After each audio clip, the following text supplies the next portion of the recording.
हिंदी साहित्य practice set. Hindi साहित्य की प्रैक्टिस हम डेली करते हैं और आप जानते हैं किसी भी परीक्षा के लिए रिवीजन करना बहुत ही आवश्यक होता है। चाहे आप LT grade, GIC, TGT, PGT आने वाली वैकेंसी की तैयारी कर रहे हो तो ये प्रैक्टिस सेट आपके लिए बहुत ही इंपॉर्टेंट रहने वाले हैं। थ्योरी क्लासेस आप चाहे किसी भी बुक से पढ़ें लेकिन प्रैक्टिस आप यहाँ से ज़रूर करिए।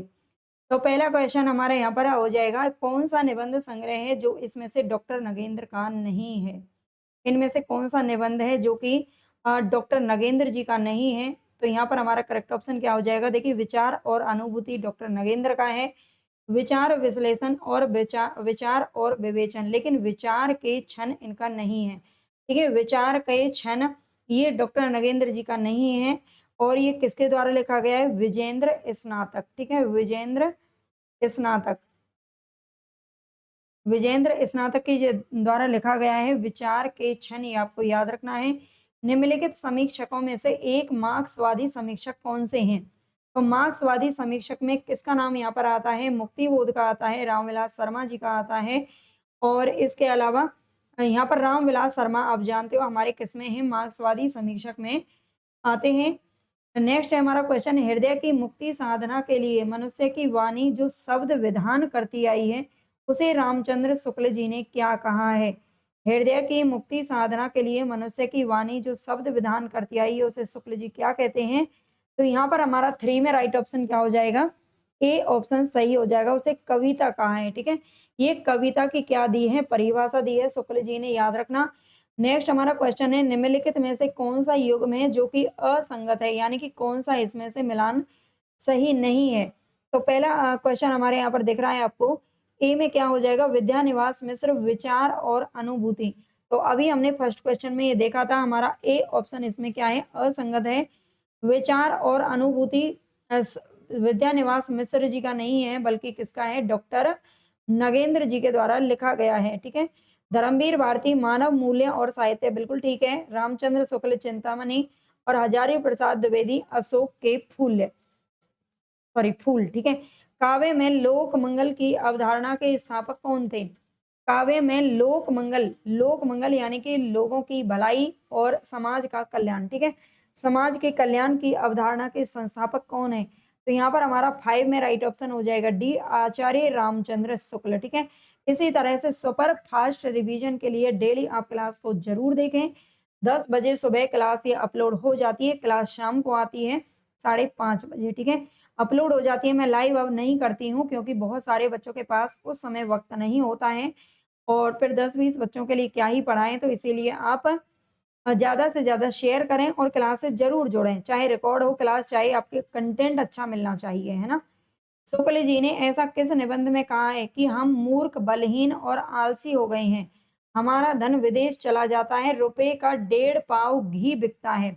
रुपए का 1.5 पाव घी बिकता है। ये कौन-सा ज़माना था जब रुपए का 1.5 पाव घी बिकता है? आजकल इतना अगर मिल जाए तो घरों में क्या हो जाए? मतलब घी की ही बाढ़ आ जाए, है ना? लेकिन अब ऐसा नहीं है। रुपए का तो बात छोड़िए, अब मतलब कम से कम 2000-1500 के किलो घी मिल रहा है ना? स्त्री शिक्षा का अभाव है। स्त्री शिक्षा का आज बिल्कुल भी अभाव नहीं है, है ना? तो यहाँ पर हमारा 6 में राइट ऑप्शन क्या हो जाएगा? ये किस निबंध में कहा है और किसने कहा है? शुक्ल जी ने कहा है। निबंध में किसने कहा है? तो ये कविता क्या है जो निबंध है, तो उसके अंदर ये कथन कहा गया है, याद रखिए अच्छे से। रूपक रहस्य ग्रंथ के रचयिता कौन होंगे? रूपक रहस्य नामक जो ग्रंथ है, ये किसके द्वारा लिखा गया है? तो 7 में हमारा सही ऑप्शन क्या हो जाएगा? श्याम सुंदर दास हो जाएगा। ठीक है, श्याम सुंदर दास जी हैं जिन्होंने रूपक रहस्य की रचना की है। नेक्स्ट क्वेश्चन है यहाँ पर, राम दहीन मिश्र कृत काव्य विमर्श का प्रकाशन कब हुआ था? काव्य विमर्श जो ग्रंथ है किसका है? तो राम दहीन मिश्र जी की रचना है और इसका प्रकाशन वर्ष आपको बताना है तो सही ऑप्शन हमारा हो जाएगा 1951 ईस्वी। ठीक है, 1951 ईस्वी में काव्य विमर्श का प्रकाशन होता है। निम्न आलोचकों में मार्क्सवादी समीक्षा के पक्षधर कौन नहीं है? इनमें से कौन है जो मार्क्सवादी समीक्षा के पक्षधर नहीं है? तो यहाँ पर हमारा सही ऑप्शन क्या होगा भाई? 9 में हमारा राइट ऑप्शन क्या हो जाएगा? भगीरथ मिश्र। ठीक है, भगीरथ मिश्र जिनकी व्याकरण आपको देखने को मिलती है, ये मार्क्सवादी समीक्षा के पक्षधर नहीं है। बाकी के देख लेने के बाद शिवदान सिंह चौहान, प्रकाश चंद्र गुप्त और रामविलास शर्मा का नाम इसमें आता है। भाषा और समाज ग्रंथ के लेखक का क्या नाम होगा? भाषा और समाज नामक जो ग्रंथ है किसके द्वारा लिखा गया है? तो सही ऑप्शन हमारा यहाँ पर हो जाएगा रामविलास शर्मा। ठीक है, रामविलास शर्मा जी की पुस्तक है ये। रस सिद्धांत स्वरूप विश्लेषण ग्रंथ के लेखक कौन होंगे? रस सिद्धांत स्वरूप विश्लेषण ग्रंथ के लेखक कौन है? तो 11 में हमारा राइट ऑप्शन क्या होगा भाई? रस सिद्धांत नामक जो ग्रंथ है वो किसका है? अलग है।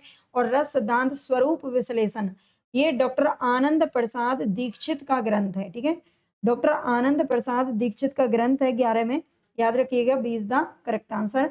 महादेवी वर्मा ने रचना पथ के साथी किस विधा के अंतर्गत आती है?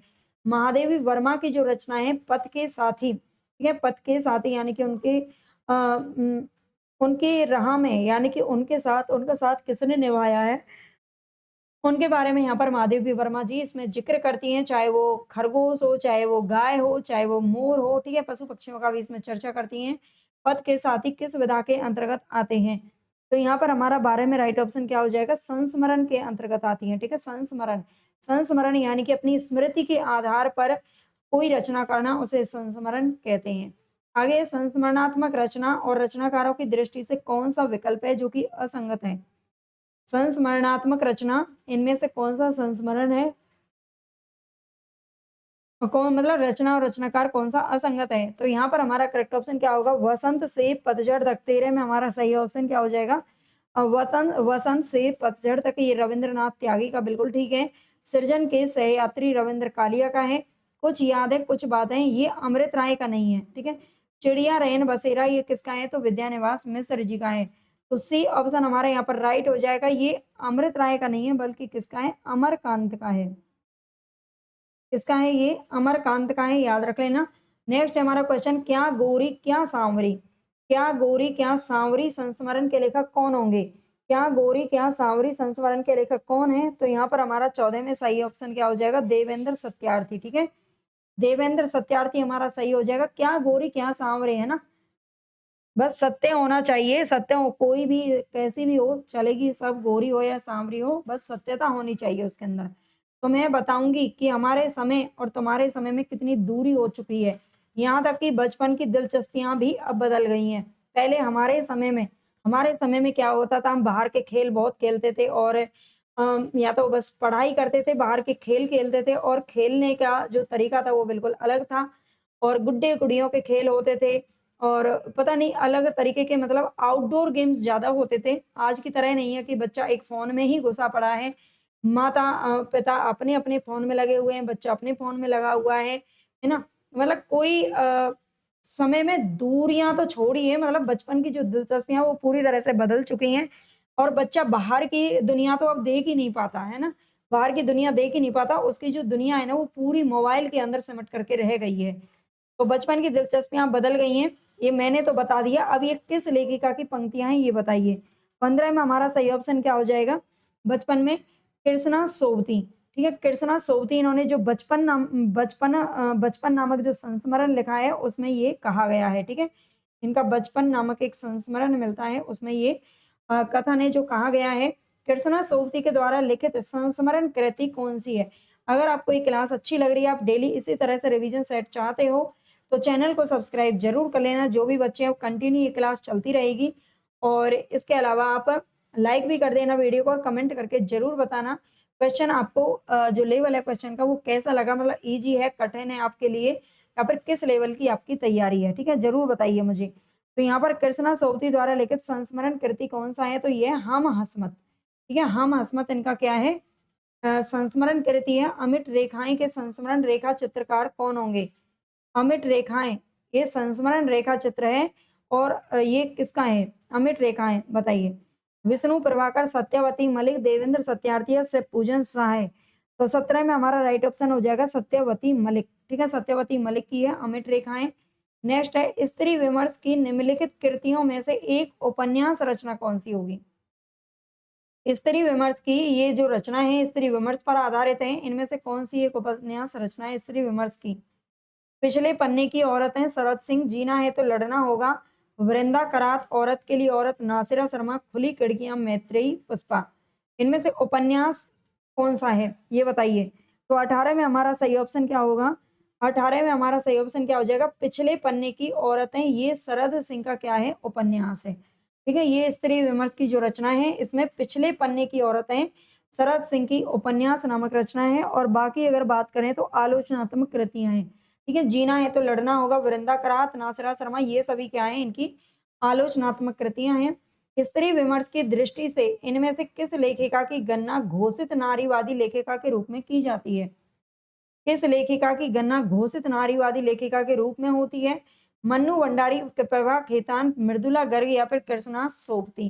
तो यहाँ पर 19 में हमारा राइट ऑप्शन क्या हो जाएगा, प्रभा खेतान हो जाएगा। ठीक है, प्रभा खेतान है जिन्हें घोषित नारीवादी लेखिका के रूप में जाना जाता है। जाति का विनाश पुस्तक के लेखक का क्या नाम है?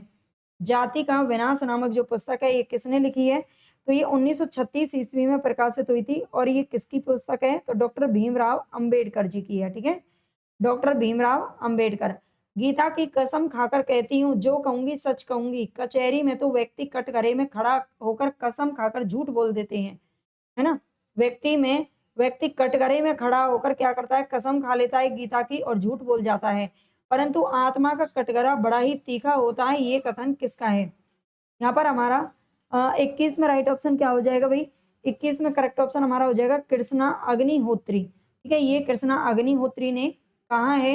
नेक्स्ट क्वेश्चन, श्रृंखला की कड़ियां की मुख्य विषय वस्तु क्या होगी? श्रृंखला की कड़ियां, ये महादेवी वर्मा जी का निबंध है। ठीक है, क्या है? महादेवी वर्मा जी का निबंध है। श्रृंखला की कड़ियां निबंध संग्रह है उनका, और ये स्त्री विमर्श पर आधारित है। 1942 ईस्वी में प्रकाशित हुआ था। नेक्स्ट क्वेश्चन है, प्रिंस ऑफ वेल्स की भारत यात्रा का विस्तृत और ब्यौरेवार वर्णन युवराज की यात्रा शीर्षक से किसने किया है?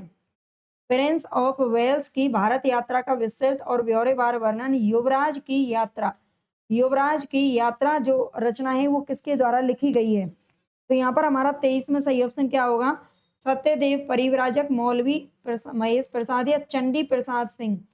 सी ऑप्शन हमारा राइट हो जाएगा, चंडी प्रसाद सिंह ने लिखा है युवराज की यात्रा। अप्रवासी की यात्राएं नामक कृति के रचनाकार कौन होंगे? अप्रवासी की यात्राएं नामक कृति के रचनाकार कौन है? अप्रवासी की यात्राएं, डॉक्टर नगेंद्र अभिमन्यु अनंत, डॉक्टर धर्मवीर भारती या फिर कन्हैया लाल नंदन। तो यहाँ पर हमारा 24 में सही ऑप्शन क्या हो जाएगा, डॉक्टर नगेंद्र हो जाएगा। ठीक है, अप्रवासी की यात्राएं डॉक्टर नगेंद्र जी के द्वारा लिखा गया है। यात्री मित्र यात्रा वृतांत के लेखक कौन होंगे? यात्री मित्र नामक जो यात्रा वृतांत है, ये किसके द्वारा लिखा गया है? तो 25 में हमारा सही ऑप्शन क्या हो जाएगा, सत्यदेव परिव्राजक हो जाएगा। ठीक है, सत्यदेव परिव्राजक ने लिखा है यात्री मित्र। निम्नलिखित वाक्यों में से एक कथन अशुद्ध है। अब अशुद्ध को आपको छांटना है। हिंदी पत्रकारिता का प्रारंभ 30 मई 1826 को माना जाता है। हिंदी पत्रकारिता का प्रारंभ साप्ताहिक पत्रों से हुआ, और साप्ताहिक में ये मंगलवार के दिन निकलता था। कब? मंगलवार के दिन निकलता था। उदंत मार्तंड के संपादक कानपुर निवासी पंडित जुगल किशोर थे। बिल्कुल ठीक है, इसमें युगल लिखा हुआ है, लेकिन जुगल किशोर के नाम से इनको जाना जाता है। उदंत मार्तंड का जो प्रकाशन है वो 2 वर्ष बाद क्या हो गया था, बंद हो गया था। नहीं, 2 वर्ष बाद नहीं, ये 1.5 साल बाद ही बंद हो गया था, है ना। 1.5 साल, 2 वर्ष से पहले ही बंद हो गया था। बाकी तीनों इसमें सही है, डी ऑप्शन हमारा सही हो जाएगा। दैनिक पत्र है आज, आज के प्रथम प्रधान संपादक कौन थे? ये दैनिक पत्र जो आज निकला था, इसके प्रथम प्रधान संपादक कौन माने जाते हैं? तो यहाँ पर हमारा 27 में राइट ऑप्शन क्या हो जाएगा, श्री प्रकाश हो जाएगा। ठीक है, श्री प्रकाश आज के प्रथम प्रधान संपादक थे, याद रखना। इसकी जो स्थापना की थी वो किसने की थी? शिव प्रसाद सिंह ने की थी। नेक्स्ट क्वेश्चन है, यहाँ पर दे रखा है, आज हिंदी भाषा का दैनिक समाचार पत्र है। इस पत्र की स्थापना शिव प्रसाद गुप्त ने 5 सितंबर 1920 ईस्वी को की थी, और इसके प्रथम संपादक जो प्रधान संपादक बने थे वो कौन थे? तो श्री प्रकाश जी बने। सन 1920 से 1955 तक बाबू राव विष्णु राव आज के संपादक रहे थे। ठीक है, 1920 से लेकर के 1955 ईस्वी तक। इस समय आज वाराणसी, कानपुर, गोरखपुर, पटना, इलाहाबाद और रांची से प्रकाशित हो रहा है। नेक्स्ट क्वेश्चन है, बद्री नारायण चौधरी प्रेमगन द्वारा संपादित पत्रिका का क्या नाम है? इनमें से प्रेमगन की कौन सी पत्रिका है? तो ये आनंद कादम्बिनी। ठीक है, हिंदी प्रदीप आप जानते हो बालकृष्ण भट्ट ने निकाली थी। कवि वचन सुधा भारतेंदु जी की, और इंदु अंबिका प्रसाद वाजपेयी ने। ठीक है, तो बद्री नारायण चौधरी प्रेमगन की पत्रिका का नाम है आनंद कादम्बिनी, 1881 में मिर्जापुर से निकलती थी, और नागरी नीरद 1893 ये भी मिर्जापुर से। दो पत्रिकाओं का संपादन आप करते थे। हिंदी प्रदीप 1877 ईस्वी में प्रयाग से निकलती थी, और इस पत्रिका के संपादक हैं बालकृष्ण भट्ट। कवि वचन सुधा 1868 ईस्वी में काशी से निकलती थी। इसके अतिरिक्त भारतेंदु जी ने हरिश्चंद्र मैगजीन 1873 ईस्वी बनारस से निकाली, और इसके अलावा बाला बोधनी 1874 में ये भी बनारस से निकली। तीनों पत्रिकाएं इनकी बनारस से निकलती थी। हिंदू पत्रिका 1909 ईस्वी में काशी से निकली, और इसके संपादक थे अंबिका प्रसाद गुप्त, जो कि जयशंकर प्रसाद जी के भांजे थे। निम्नलिखित में से कौन सा पत्र है जो कि भारतेंदु युग का नहीं है? इनमें से कौन सा पत्र भारतेंदु युग का नहीं है? तो सही ऑप्शन हमारा देखो यहाँ पर क्या हो जाएगा, चांद हो जाएगा। ठीक है, चांद हो जाएगा, बाकी सारी हैं। चांद पत्रिका छायावाद, चांद पत्रिका सन 1920 ईस्वी में प्रयाग से प्रकाशित हुआ, और इसके संपादक कौन थी? महादेवी वर्मा जी रही थी। 1923 ईस्वी से चांद पत्रिका का जो प्रकाशन है वो मासिक पत्र के रूप में होने लगा, और इसके संपादक कौन बने थे? राम रख सहगल और चंडी प्रसाद हृदय। सार सुधानिधि 1878 में कलकत्ता से निकलने वाली पत्रिका थी, जिसके संपादक हैं सदानंद मिश्र। वर्ष 2018 के साहित्य अकादमी पुरस्कार से किस लेखिका को सम्मानित किया गया था? वर्ष 2018 में साहित्य अकादमी पुरस्कार किसको मिला था? तो यहाँ पर हमारा 30वां राइट ऑप्शन क्या हो जाएगा? चित्रा मुदगल हो जाएगा। इनमें से चित्रा मुदगल को साहित्य अकादमी मिला था 2018 में, कृष्णा सोबती को 2017 में ज्ञानपीठ मिला था। नई कहानी की विशेष उपलब्धि किस क्षेत्र में रही है? नई कहानी की जो विशेष उपलब्धि है वो किस क्षेत्र में प्राप्त हुई है? बदलते सामाजिक पारिवारिक रिश्तों के चित्रण में, महानगरीय संत्रांश के चित्रण में, व्यक्ति के अकेलेपन के चित्रण में, राजनीतिक मोहभंग के चित्रण में। तो यहाँ पर हमारा ए ऑप्शन सही हो जाएगा, बदलते सामाजिक पारिवारिक रिश्तों के चित्रण में नई कहानी की विशेष उपलब्धि इनको प्राप्त हुई है। शुक्ल जी हिंदी की प्रथम कहानी किसे मानते हैं? शुक्ल जी हिंदी की प्रथम कहानी मानते हैं इंदुमती को, जो कि किसकी है? किशोरी लाल गोस्वामी की कहानी है। 1900 ईस्वी में सरस्वती में प्रकाशित होती है। 11 वर्ष का समय तो आप जानते ही हैं, 1903 ईस्वी में शुक्ल जी की खुद की कहानी है, और दुलाई वाली 1907 में प्रकाशित हुई थी, सरस्वती में ही प्रकाशित हुई थी ये तीनों, याद रख लेना। देखते हैं, बच्चन सिंह ने 1887 ईस्वी में किशोरी लाल गोस्वामी द्वारा रचित जो पिरनैनी परिणय रचना थी, कहानी थी, उसको माना है। बच्चन सिंह ने किसको माना है? पिरनैनी परिणय को, वो भी किशोरी लाल गोस्वामी जी की थी। और देवी प्रसाद वर्मा ने 1901 ईस्वी में माधव राव सप्रे द्वारा रचित एक टोकरी भर मिट्टी को हिंदी की प्रथम कहानी माना गया है। इनमें से शिव मूर्ति की कहानी कौन सी नहीं है? इनमें से शिव मूर्ति की कहानी कौन सी नहीं है? भरतनाट्यम, कसाईवाड़ा, त्रिया चरित्र तीनों हैं, लेकिन अकर्मक क्रिया इनकी नहीं है। ठीक है, अकर्मक क्रिया किसकी है? तो ये राम यात्री के द्वारा ये कहानी जो लिखी गई है। ठीक है, याद रखना। नई कविता परंपरा का तिरस्कार है और नई कहानी परंपरा का विस्तार, ये कथन किसका है? जो नई कविता है वो क्या है? परंपरा का तिरस्कार है, और नई कहानी परंपरा का विस्तार है। 34 में हमारा राइट ऑप्शन क्या हो जाएगा? तो ये है राजेंद्र यादव। ठीक है, राजेंद्र यादव, और राजेंद्र यादव नई कहानी से जुड़े हुए हैं, ये भी याद रख लेना। कोठरी की बात कहानी अद्भुत है, इसके लेखक कौन होंगे? कोठरी की बात कहानी कैसी है? अद्भुत है, इसके लेखक कौन है? कोठरी की बात। तो यहाँ पर हमारा 35 में ए ऑप्शन सही हो जाएगा, ये अग्गे जी की कहानी है। नेक्स्ट क्वेश्चन है, तीसरी कसम फिल्म किस लेखक की कहानी पर बनाई गई थी? तीसरी कसम आप जानते हैं फणीश्वर नाथ रेणु जी की कहानी है, और इसी पर ये फिल्म बनाई गई है। प्रेमचंद की अंतिम कहानी कौन सी थी? प्रेमचंद की अंतिम कहानी कौन सी थी? क्या ईदगाह है, कफन, ठाकुर का कुआं, या बड़े घर की बेटी? तो 37 में हमारा सही ऑप्शन क्या हो जाएगा? कफन हो जाएगा, जो कि 1936 में प्रकाशित हुई थी। ईदगाह कहानी इनकी 1933 में प्रकाशित हुई थी। ठीक है, 1936 में इनकी लास्ट कहानी थी, और 1936 में गोदान उपन्यास इनका अंतिम पूर्ण उपन्यास था, मंगलसूत्र अधूरा था। हत्या नामक कहानी के लेखक कौन होंगे? हत्या नामक जो कहानी है किसके द्वारा लिखी गई है? तो 38 में हमारा सही ऑप्शन क्या हो जाएगा? हत्या जैनेन्द्र कुमार ने करवाई थी। ठीक है, हत्या किसने करवाई है? जैनेन्द्र कुमार ने। निम्नलिखित में से कौन सी कहानी है जो राजी सेठ की नहीं है? इनमें से कौन सी कहानी राजी सेठ की नहीं है? तो 39 में हमारा राइट ऑप्शन क्या होगा भाई? राजी सेठ की आप जानते हो जाह्नवी नहीं है, जाह्नवी किसकी है, जैनेन्द्र कुमार की है। समानांतर चलते हुए, अपने दायरे और गलत होता पंचतंत्र, ठीक है, ये किसकी है, राजी सेठ की है ना। यहाँ पर देख लेना, समानांतर चलते हुए, अपने दायरे, गलत होता पंचतंत्र, अंधे मोड़ से आ गई, तीसरी हथेली, गमे हयात ने मारा और उसी जंगल में। नेक्स्ट है, इनमें से कौन शिशु संवेदना की कहानी नहीं है, इनमें से कौन शिशु संवेदना की कहानी नहीं है। तो 40 में हमारा क्या होगा, नादान दोस्त, चोरी और कजाकी हैं। और दो सखियां प्रेमचंद जी की कहानियां ये, और ये शिशु संवेदना से संबंधित नहीं है। मलबे का मालिक कहानी के लेखक कौन होंगे, मलबे का मालिक कहानी किसके द्वारा लिखी गई है। तो 41 में हमारा सही ऑप्शन क्या हो जाएगा, मोहन राकेश हो जाएगा, ठीक है। 41 में हमारा डी ऑप्शन सही हो जाएगा। मलबे का मालिक जो कहानी है ये मोहन राकेश की है। हिंदी साहित्य के आदिकाल को सिद्ध सामंत युग नाम किसने दिया है। ये सब आप बहुत डिटेल में पढ़ना चाहते हो, बहुत अच्छे से आप तैयारी करना चाहते हो, तो वैसे तो यूट्यूब पर पूरा हिंदी साहित्य का इतिहास आपको फ्री मिल जाएगा। किसी भी एग्जाम की आप तैयारी कर रहे हो, अगर फिर भी आप हिंदी साहित्य के नोट्स लेना चाहते हैं तो अपने घर पर भी मंगवा सकते हैं और पीडीएफ भी ले सकते हैं। और इसके अलावा आपको इसका पूरा कोर्स भी मिल जाएगा, ठीक है, हिंदी साहित्य का भी कोर्स मिल जाएगा। हिंदी साहित्य के आदिकाल को सिद्ध सामंत युग नाम किसने दिया है। तो यहाँ पर हमारा 42 में राइट ऑप्शन क्या हो जाएगा, राहुल सांकृत्यायन ने दिया है, ठीक है। सिद्ध सामंत युग नाम किसने दिया है, तो राहुल सांकृत्यायन ने दिया। हजारी प्रसाद का तो आप जानते ही हैं, इन्होंने आदिकाल नाम दिया है, ठीक है।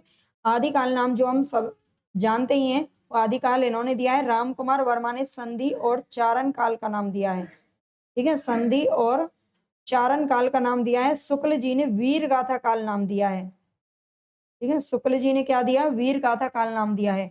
असंगत विकल्प को आपको चुनना है। इनमें से हिंदी साहित्य के इतिहास जो लिखे गए हैं, साहित्य ग्रंथ लिखे गए हैं, इनमें कौन सा सही नहीं होगा। तो 43 में आपको सही ऑप्शन बताना है। हिंदी साहित्य का दूसरा इतिहास आप जानते हैं बच्चन सिंह ने लिखा है। हिंदी साहित्य 20वीं शताब्दी नंद दुलारे वाजपेयी का है, किसका है, नंद दुलारे वाजपेयी का है। हिंदी साहित्य 20वीं शताब्दी, ठीक है। हिंदी साहित्य का इतिहास ये लक्ष्मी सागर वार्ष्णेय ने लिखा है। और हिंदी साहित्य का आलोचनात्मक इतिहास किसका है, राम कुमार वर्मा का है। तो बी ऑप्शन हमारे यहाँ पर राइट हो जाएगा। नेक्स्ट है, कवित्त कहो दोहा कहो तुल्यो न छप्यो छंद विरचो यही विचार के यह बखई रसकंद। ये काव्य पंक्तियां किसके द्वारा लिखी गई हैं। तो यहाँ पर हमारा 44 में राइट ऑप्शन क्या हो जाएगा, कवित्त कहो दोहा कहो तुल्यो न छप्य छंद। ये रहीम दास की पंक्तियां हैं, ठीक है, किसकी हैं, रहीम दास की हैं। रहीम कृत जो मदनाष्टक रचना लिखी गई है उसकी भाषा क्या है, रहीम कृत मदनाष्टक की भाषा कौन सी है। तो 45 में ए ऑप्शन हमारा सही हो जाएगा, ये है खड़ी बोली, ठीक है। निर्गुणिया संतों की काव्य सर्जना सर्वाधिक आधारित दिखती है किस पर। निर्गुणिया यानी कि निर्गुण संप्रदाय से संबंधित जो संत हैं उनकी काव्य सर्जना सर्वाधिक किस पर आधारित दिखती है। आदिकाल लोक कथाओं पर, नाथों की रचनाओं पर, दक्षिण भारत के वीर शैवों की भांति भावना पर, या सूफियों की यौगिक साधना पर। तो यहाँ पर हमारा 46 में राइट ऑप्शन क्या होगा भाई, निर्गुणिया संतों की जो काव्य सर्जना है वो सर्वाधिक सबसे अधिक किसका प्रभाव है उस पर। तो ये नाथों की रचनाओं का प्रभाव है, ठीक है, ये मत लगा देना बड़ा सा देख करके, नाथों की रचनाओं का इन पर क्या है, प्रभाव है, याद रख लीजिएगा। 46 में बी ऑप्शन हमारा राइट होगा।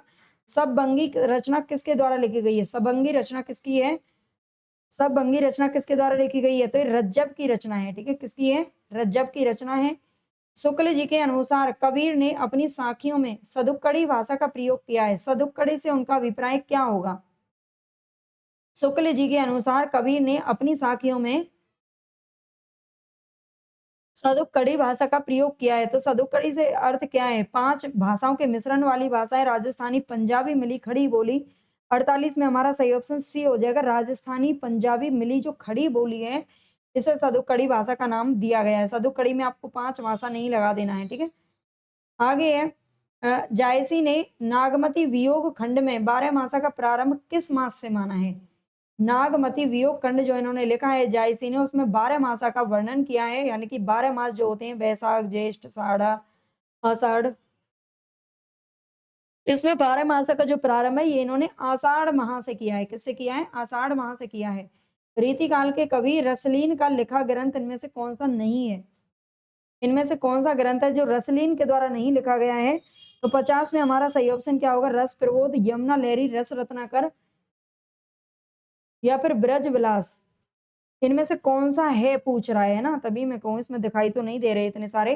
तो रस प्रबोध जो लिखा गया है रसलीन का, इसमें 1155 दोहे हैं और ये रसलीन का ग्रंथ है, बाकी इनके नहीं है। ठीक है, रस प्रबोध केवल इन्हीं का ग्रंथ है। नेक्स्ट, करते तुलसीदास भी कैसे मानस नाद, महावीर का यदि उन्हें मिलता नहीं प्रसाद। इन पंक्तियों के रचनाकार कौन होंगे? तो ये लिखा है किसने? मैथिली शरण गुप्त जी ने। और मैथिली शरण गुप्त के गुरु माने जाते हैं कौन? महावीर प्रसाद द्विवेदी, बल्कि ये मानते थे अपने गुरु। छायावाद तत्वतः प्रकृति के बीच जीवन का उद्गीत है, ये उद्घोष किसने किया है? तो ये उद्घोष किसका है? महादेवी वर्मा जी ने किया है। ठीक है, 52 में हमारा सही ऑप्शन ए बिल्कुल करेक्ट हो जाएगा। इनमें से किस कवि देव का लिखा गया ग्रंथ कौन सा नहीं है? इनमें से कवि देव का ग्रंथ कौन सा नहीं है? इनमें से भाव विलास, भवानी विलास, रस विलास या फिर विष्णु विलास। तो 53 में हमारा सही ऑप्शन हो जाएगा डी, विष्णु विलास नामक कोई रचना नहीं लिखी है, क्योंकि भाव विलास, भवानी विलास, रस विलास ये सभी इनकी रचना है। शेर सिंह का शस्त्र समर्पण के रचनाकार कौन होंगे? शेर सिंह का शस्त्र समर्पण ये कविता किसके द्वारा लिखी गई है? तो 54 में हमारा सही ऑप्शन क्या होगा? जयशंकर प्रसाद हो जाएगा। ठीक है, जयशंकर प्रसाद जी के द्वारा ये रचना लिखी गई है। इनमें से भोजराज की पुस्तक कौन सी है? भोजराज की पुस्तक कौन सी है? अभिनव भारती, व्यक्ति विवेक, काव्य कौतुक या फिर श्रृंगार प्रकाश। बताइए, 55 में हमारा राइट ऑप्शन क्या हो जाएगा? अभिनव भारती तो आप जानते हैं किसकी? अभिनव गुप्त की है ना। और व्यक्ति विवेक किसकी है? महिम भट्ट के द्वारा लिखी गई है। श्रृंगार प्रकाश जो रचना है वो किसकी है? तो ये भोजराज के द्वारा लिखी गई है। ठीक है, भोजराज जिन्होंने सबसे पहला काव्य शास्त्र नाम दिया था। विरेचन सिद्धांत के प्रवर्तक कौन होंगे? विरेचन का सिद्धांत किसने दिया था? तो ये अरस्तु ने दिया था। ठीक है, अरस्तु ने दिया है विरेचन का सिद्धांत। प्रबंध काव्य में संगठन किसके द्वारा किया जाता है? प्रबंध काव्य जो होता है उसमें संगठन किसके द्वारा किया जाता है? तो यहाँ पर हमारा 57 में राइट ऑप्शन क्या हो जाएगा भाई? 57 में प्रबंध काव्य में जो संगठन है वो कथानक के द्वारा किया जाता है। ठीक है, कथानक। कविता प्रबल अनुभूतियों का सहज उद्रेक है, ये विचार किसका होगा? कविता प्रबल अनुभूतियों का सहज उद्रेक है ना। प्रबल अनुभूतियां जो हम अनुभूत करते हैं, जो हम महसूस करते हैं, उन अनुभूतियों का क्या है? सहज उद्रेक है। ये विचार किसने दिया है? तो 58 में हमारा सही ऑप्शन क्या हो जाएगा? वर्ड्सवर्थ हो जाएगा। ठीक है, वर्ड्सवर्थ हो जाएगा। याद रखिएगा, बीती या भावी घटनाओं की सूचना देने वाले को नाटक में क्या कहते हैं? बीती यानी पुरानी बातों की, बीती हुई बातों की सूचना जो देता है उसको क्या कहते हैं? विदूषक, विस्कंभक, सूत्रपाधार या फिर उद्घोषक। तो यहाँ पर 59 में हमारा सही ऑप्शन क्या हो जाएगा? विस्कंभक हो जाएगा। ठीक है, विस्कंभक, जो कि बीती या भावी घटनाओं की, बीती हुई घटनाएं हो चाहे आगे आने वाली कोई घटना हो। ठीक है, ऐसे उल्लुओं को तो बृहस्पति भी नहीं समझ सकते। यहाँ कौन सी शब्द शक्ति काम कर रही है? ऐसे उल्लुओं को तो बृहस्पति भी नहीं समझ सकते। उल्लुओं उल्लुओं का लक्षण यहाँ पर बताया गया है। क्या बताया गया है? उल्लुओं का लक्षण यहाँ पर बताया गया है। तो लक्षणा शब्द शक्ति यहाँ पर हो जाएगी। ठीक है, ये बड़े ही अच्छे से ट्रिक से हमने समझा था। उल्लुओं उल्लुओं की तो बात नहीं करेंगे ना, है ना। उल्लुओं को तो समझ में आएंगे ही नहीं, उल्लू तो किसी के समझ में नहीं आएंगे, लेकिन उल्लुओं के लक्षण बताए गए हैं इंसानों के बारे में, तो लक्षणा शब्द शक्ति यहाँ पर हो जाएगी। हिंदी विश्व की कितनी भाषाओं में से एक है? हिंदी विश्व की कितनी भाषाओं में से एक है? तो ये 6000 भाषाओं में से एक है हिंदी। देवनागरी लिपि कैसे लिखी जाती है ना। देवनागरी लिपि कैसे लिखी जाती है? देवनागरी लिपि हम सीधा इस तरीके से लिखते हैं, जैसे कमल, इधर से। लेकिन जो उर्दू या खरोष्टी लिपि जो होती है वो इधर से लिखी जाती है, कमल, इस तरीके से। ठीक है, हालांकि ऐसे नहीं लिखी जाती, मैं बोल रही हूँ। तो यहाँ पर हमारा 42 में 62 में हमारा सही ऑप्शन क्या हो जाएगा? बाई से दाई ओर लिखी जाती है। ये हम बाई से दाई तरफ चलते हैं। ठीक है, और दाई से बाई तरफ कौन सा चलता है? उर्दू या फिर खरोष्टी लिपि चलती है। विश्व की प्राचीनतम मानी जाने वाली लिपियों में से कौन सी है? प्राचीनतम, सबसे प्राचीन लिपि इनमें से कौन सी है 63 में? तो ब्राह्मी लिपि हमारा सही हो जाएगा। ठीक है, ब्राह्मी लिपि सही होगा। भारत के संविधान में हिंदी को राजभाषा की मान्यता कब प्रदान की गई थी? भारत के संविधान में हिंदी को, यह भी टीजीटी पीजीटी में प्रश्न किसी में पूछा गया था, शायद टीजीटी में, तो ये की गई थी 14 सितंबर 1949 ईस्वी को, ठीक है।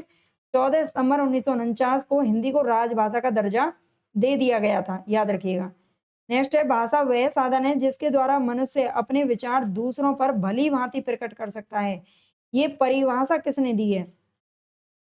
भाषा की परिभाषा है, और ये परिभाषा किसने दी है ये आपको बताना है। तो यहाँ पर हमारा 65 में सही ऑप्शन क्या हो जाएगा? कामता प्रसाद गुरु। ठीक है, कामता प्रसाद गुरु की ये परिभाषा है। देवनागरी में अ के 12 खड़ी का सुझाव किसने दिया था? के 12 खड़ी का सुझाव किसने दिया था? तो 66 में हमारा सही ऑप्शन क्या हो जाएगा? काका कालेलकर। ठीक है, 12 खड़ी का जो सुझाव है, ए वाली जो हम लिखते हैं, ए आ ई उ ऊ ए ऐ ओ औ, ठीक है, ये जो 12 खड़ी है इसका सुझाव दिया था काका कालेलकर ने। देवनागरी लिपि में लिखी जाने वाली भाषा कौन सी नहीं है? देवनागरी लिपि में कौन सी भाषा इसमें से नहीं लिखी जाती है? असमिया, संस्कृत, हिंदी या नेपाली? तो असमिया नहीं लिखी जाती है, बाकी संस्कृत, हिंदी, नेपाली देवनागरी लिपि में ही लिखी जाती हैं। ठीक है, ए ऑप्शन सही होगा। जो भाषा 2 या 2 से अधिक भाषा भाषियों के बीच संपर्क का काम करती है, वह क्या होती है? जो भाषा 2 या 2 से अधिक भाषा भाषियों के बीच क्या करती है? संपर्क का काम करती है, उसे क्या कहते हैं? तो उसे वही संपर्क भाषा ही कहेंगे, ठीक है, उसे संपर्क भाषा ही कहेंगे। देवनागरी लिपि के विकास में ज, ग, क आदि ध्वनियाँ कहाँ से आई हैं? ज, ग, क जो ये दिख रहे हैं, ये ध्वनियाँ कहाँ से आई हैं? ये वर्ण कहाँ से आए हैं? तो ये भैया संस्कृत से आए हैं, ठीक है, कहाँ से आई हैं? संस्कृत से आई हैं, ध्यान रखिएगा। नेक्स्ट है, सरस्वती के 4 पर्याय दिए गए हैं, इनमें से गलत कौन सा है? भारती, शारदा, भामा या फिर वागीश्वरी? इनमें से सरस्वती को कौन सा नाम नहीं दिया गया है? तो 67 में 70 में हमारा सही ऑप्शन हो जाएगा भामा। ठीक है, भारती, शारदा और बागेश्वरी कहा जाता है सरस्वती माता को, लेकिन भामा नहीं बोला जाता। वेश्या के 4 पर्याय दिए गए हैं, इनमें से गलत कौन सा है? गणिका, वारांगना, कुल्टा या फिर रंडी? तो यहाँ पर हमारा बी ऑप्शन सही हो जाएगा, वारांगना। ठीक है, वारांगना वेश्या को नहीं कहा जाता है, याद रखिएगा। काव्य दोषों की सर्वप्रथम वैज्ञानिक व्याख्या प्रस्तुत करने वाला ग्रंथ कौन सा होगा? काव्य दोषों की सबसे पहले वैज्ञानिक व्याख्या किसने की है? तो यहाँ पर हमारा 72 में राइट ऑप्शन हो जाएगा काव्य अलंकार। ग्रंथ पूछ रहा है ना, तो ये किसने की है? काव्य अलंकार है, जो कि किसके द्वारा लिखा गया है? भामा का ग्रंथ है। ठीक है, ये किसका है? भामा का ग्रंथ है, याद रखिएगा। काव्य हेतु संबंधी प्रस्तुत पंक्तियों के रचयिता कौन होंगे? शक्तिर निपुणता, लोक शास्त्र, काव्याद्य, वेक्षनाथ, काव्यज्ञ शिक्षाया अभ्यास इति हेतु स्तद उद्भवे। ठीक है, ये जो पंक्ति है वो किसके द्वारा कही गई है? तो 73 में हमारा सही ऑप्शन हो जाएगा मम्मट। ठीक है, ये जो पंक्ति है वो किसकी है? शक्तिर निपुणता, लोक शास्त्र, इतना याद रख लेना, मम्मट की है। अधोलिखित आचार्यों का उनके काल क्रमानुसार आरोही क्रम बताना है आपको। आरोही यानी कि पहले जन्म किसका हुआ, फिर उसके बाद, फिर उसके बाद, फिर उसके बाद। तो यहाँ पर हमारा 74 में राइट ऑप्शन क्या हो जाएगा? देखो, भरत मुनि तो यहाँ पर है नहीं, है ना। और इसके बाद आते हैं भामा 6वीं शताब्दी में। दंडी आते हैं किसमें? 7वीं शताब्दी में आते हैं दंडी। ठीक है, 74 में हमारा दंडी आते हैं। दंडी के बाद फिर वामन आते हैं, ठीक है, और फिर मम्मट, विश्वनाथ और फिर जगन्नाथ। विश्वनाथ आते हैं इसमें 14वीं शताब्दी में, और जगन्नाथ आते हैं 17वीं शताब्दी में। सबसे लास्ट में जगन्नाथ ही रहे हैं, तो हमारा ए ऑप्शन सही हो जाएगा। ठीक है, 10 रूपक किस प्रकार का ग्रंथ है? 10 रूपक जो कि धनंजय का ग्रंथ है, ये ग्रंथ किसका है? तो ये धनंजय बाबू का है, और ये किस प्रकार का ग्रंथ है? तो 75 में हमारा सही ऑप्शन हो जाएगा नाट्य संबंधी ग्रंथ है ये। ठीक है, 10 रूपक नाट्य संबंधी ग्रंथ है। निम्नलिखित में से काव्य दोष कौन सा नहीं है? इनमें से कौन सा काव्य दोष नहीं है? तो घनत्व नहीं है ना, वैसे ही दिख रहा है साफ साफ, घनत्व इसमें से काव्य दोष नहीं है। 1937 में वर्धा में अखिल भारतीय शैक्षिक सम्मेलन का आयोजन किसकी अध्यक्षता में किया गया था? अखिल भारतीय शैक्षिक सम्मेलन का आयोजन किसकी अध्यक्षता में किया गया था? वर्धा के अंदर। तो यहाँ पर हमारा 77 में राइट ऑप्शन क्या हो जाएगा? ए, महात्मा गांधी जी की अध्यक्षता में किया गया था। ठीक है, हिंदी के विषय में भारतीय संविधान में क्या लिखा हुआ है? हिंदी के विषय में भारतीय संविधान में क्या लिखा हुआ है? तो संविधान में लिखा है कि हिंदी राजभाषा है। क्या है? हिंदी राजभाषा है। राष्ट्रीय भाषा का दर्जा संविधान में नहीं दिया गया है। प्राचीन भारतीय सिक्कों पर कौन सी लिपि अंकित है? प्राचीन जो भारतीय सिक्के हैं उन पर कौन सी लिपि अंकित है? तो 79 में हमारा सही ऑप्शन क्या हो जाएगा? ब्राह्मी हो जाएगा। ठीक है, ब्राह्मी लिपि अंकित है, याद रखना। अक्षर पर सिरोरेखा लगाने का अनुमोदन किस समिति के द्वारा किया गया था? अक्षर अक्षर जैसे कि हमने क लिखा, इस पर हम सिरोरेखा जो लगाते हैं, ठीक है, ज्यादा ही बड़ी लग गई। ये ख जो इस तरह से लगाते हैं, ये जो सिरोरेखा है, इनके सिर पर रेखा रखने का अनुमोदन किस समिति ने किया था? तो 80 में हमारा सही ऑप्शन हो जाएगा देवनागरी सुधार समिति। ठीक है, जो कि 1947 ईस्वी में बनी थी। ठीक है, प्रियतन के आधार पर क ख ग घ किस भेद के अंतर्गत आते हैं? क ख ग घ किस भेद के अंतर्गत आते हैं? तो स्पर्श व्यंजन के अंतर्गत आते हैं, और स्पर्श व्यंजन में ये कंठ ध्वनि के अंतर्गत आते हैं। ठीक है, कंठ वर्ग के अंतर्गत आते हैं। क वर्ग किसमें? कंठ ध्वनि के अंतर्गत आता है, याद रखिएगा। प्रारंभ शब्द में प्र वर्ग का स्वरूप क्या होगा? प्र को हम किस तरह से लिखेंगे अगर हमें इसे अलग करना होगा तो? 82 में हमारा सही ऑप्शन क्या होगा, बताइए। 82 में हमारा सही ऑप्शन क्या हो जाएगा? देखो, प आधा हो जाएगा और र हमारा पूरा हो जाएगा। ठीक है, ये ऑप्शन हमारा राइट हो जाएगा। प हमारा इसमें आधा हो जाएगा, आधा व्यंजन, और र पूरा हो जाएगा। आगे है, वर्णों में संधि हो जाने से, वर्णों में संधि हो जाने से क्या बनती है?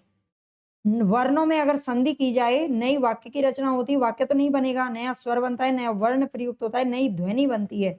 तो क्या बनता है भाई? 83 में हमारा सही ऑप्शन क्या हो जाएगा? नई ध्वनि उत्पन्न होती है। ठीक है, नई ध्वनि उत्पन्न, नया वर्ण नहीं बनता है, नई ध्वनि उत्पन्न होती है। निम्न विकल्पों में से उस विकल्प का चयन करना है जो दिए गए वाक्य के अनुसार विशेषण के भेद का सही विकल्प हो। पेड़ पर सारे पक्षी बैठे हैं, बहुत सारे पक्षी बैठे हैं। पेड़ पर बहुत सारे पक्षी बैठे हैं, तो यहाँ पर हमारा 84 में सही ऑप्शन हो जाएगा अनिश्चित परिमाणवाचक हो जाएगा। ठीक है, अनिश्चित परिमाणवाचक हो जाएगा, सारे पक्षी बैठे हुए हैं। निम्न विकल्पों में से उस विकल्प का चयन करना है जो उत्तम पुरुषवाचक सर्वनाम का सही विकल्प है।